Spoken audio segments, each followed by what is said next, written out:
Bonjour à tous et bienvenue sur notre chaîne. Aujourd'hui, nous allons plonger dans les intrigues politiques africaines avec un sujet qui fait beaucoup de bruit, la mise en difficulté du président gabonais Brice Oligui Nguema et de Bassirou Diomaye Faye, figure politique sénégalaise, par le président ivoirien Alassane Ouattara. Quels sont les enjeux derrière ces tensions? Quels impacts pour la région?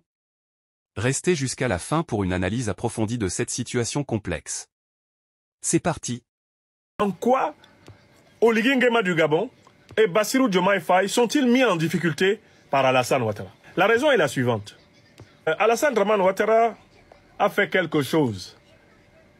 C'est qu'il a essayé d'aider ses patrons néocolonialistes à simuler une fermeture, un retrait de l'armée française qui s'est avéré une ruse, un camouflage du maintien de l'armée française.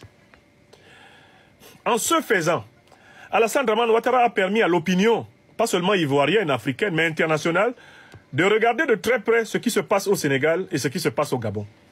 En Côte d'Ivoire, on a vu très clairement la stratégie élaborée par le président Macron qui consiste à déguiser les troupes françaises en troupes civiles, en compagnie militaire de sécurité, donc en troupes mercenaires, à rendre invisible la présence des troupes officielles françaises, donc tout en augmentant la présence invisible. Donc, pour revenir ici, on voit que Oligui Nguema et Bassirou Diomaye Faye sont mis en difficulté comment? Ils sont mis en difficulté parce que c'est la même stratégie qu'ils veulent mettre en place avec Paris, au Gabon et au Sénégal.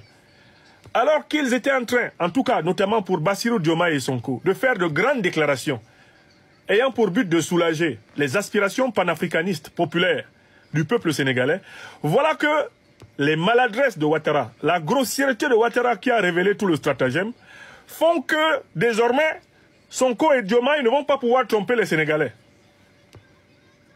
Ils ne vont pas pouvoir tromper les Sénégalais parce que maintenant, les Africains regardent et demandent que soit respectée la typologie élaborée par le docteur des preuves. La typologie entre les vrais et les faux retraits. Qu'est-ce que c'est qu'un vrai retrait des troupes néocolonialistes et impérialistes et qu'est-ce que c'est qu'un faux retrait? Je l'ai démontré dans le document publié aujourd'hui même. Un document que vous retrouverez aisément sur toutes mes pages. Un véritable retrait des troupes néocolonialistes et impérialistes en Afrique remplit 4 conditions.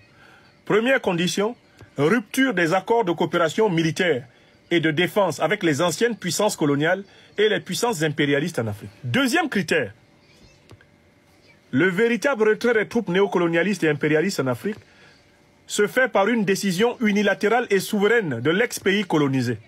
Pourquoi? Parce que la liberté ne se donne pas, elle s'arrache. Troisième indice, un vrai retrait s'accompagne de l'invalidation concomitante des alliances militaro-politiques plus larges avec les puissances néocolonialistes et impérialistes. Enfin, le vrai retrait, c'est le démantèlement simultané des troupes officielles. Ça, c'est le 4e critère.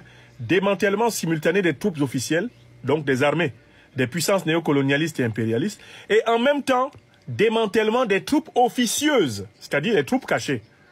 Je parle des compagnies mercenaires, des sociétés militaires privées, des sociétés militaires de sécurité, des ONG ayant des équipes de sécurité. Tout ça doit être démantelé en même temps. Grâce à cette typologie, nous avons donc élaboré aussi les 4 critères du faux retrait. À quoi reconnaît-on le faux retrait des troupes néocolonialistes et impérialistes en Afrique? C'est pas compliqué. Il y a aussi 4 critères.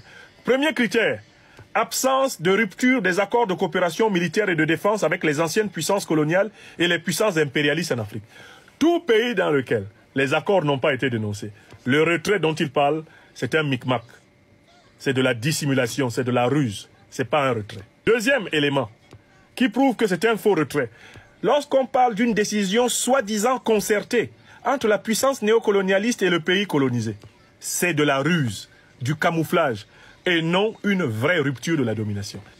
Troisième critère des faux retraits, c'est le maintien des alliances militaro-politiques plus larges avec des puissances néocolonialistes et impérialistes.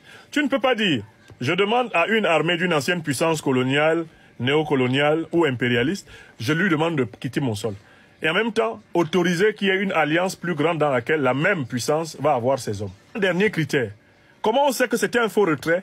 Quand il y a absence de démantèlement simultané des troupes officielles et des troupes officieuses.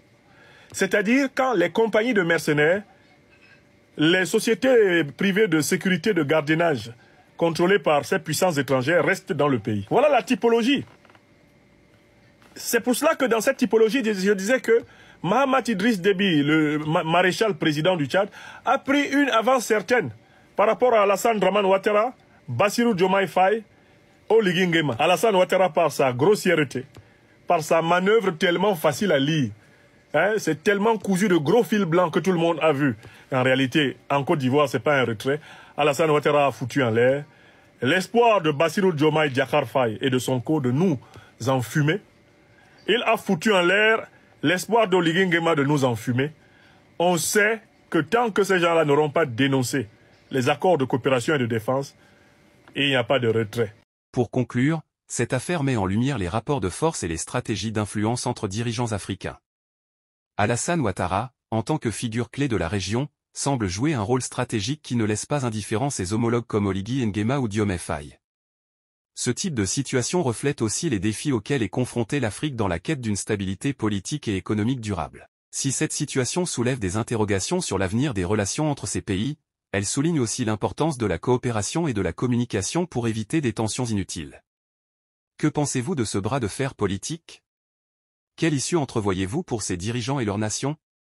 Partagez vos réflexions dans les commentaires, car votre avis compte beaucoup pour enrichir cette discussion. Merci d'avoir regardé cette vidéo jusqu'à la fin.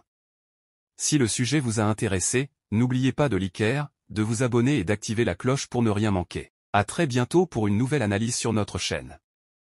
Prenez soin de vous.